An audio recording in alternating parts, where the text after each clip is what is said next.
may init na balita ngayong Sabado. Mga dayuhang nag-ooperate ng illegal online activities, timbog sa magkakahiwalay na operasyon. Matapos ang mahigit isang linggong ulan, ilang probinsya lubog pa rin sa baha. Baha sa Pampanga, nangingitim at nangangamoy na. Ilang residente naman sa Kalumpit, alipunga ang iniinda.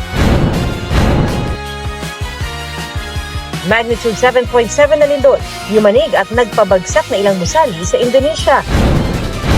Gate na nagsilbing harang kontra baha sa isang bahay sa Las Piñas. Paano nga bang gumagana? Kuya Kim, ano na? Mga umanay questionabling lump sum appropriation sa infrastructure project sa national budget, pinuna ni Senador Ping Lacson. At sa muling pagbubukas ng bahay ni Kuya, PBB Collab 2.0 ex-housemates may tips sa mga susunod na papasok sa Big Brother House.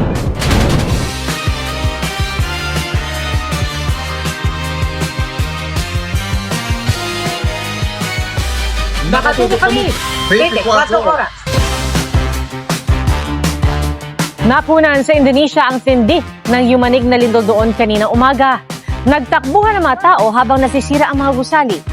Nagdulot din ito ng tsunami. Patuloy ang pagtaas ng bilang ng mga nasawi.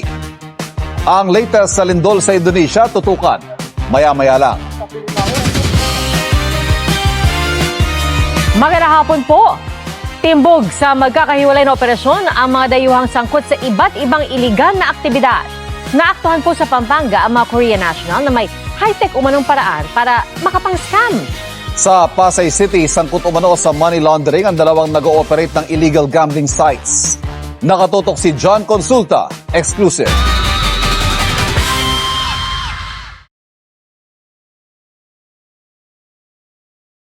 Kasama ang mga operatiba ng PNP-CIDG, pinasok ng mga tauhan ng Bureau of Immigration Fugitive Search Unit o BIFSU sa mga Filipino community sa tinamaang rehiyon. JP Soriano, nakatutok 24 oras.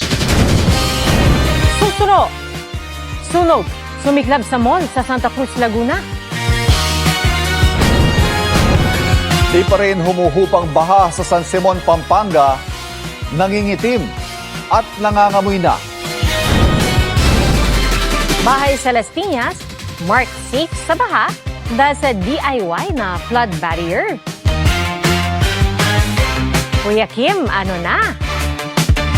Yan at iba pa tutuka dito sa 24 Oras Weekend.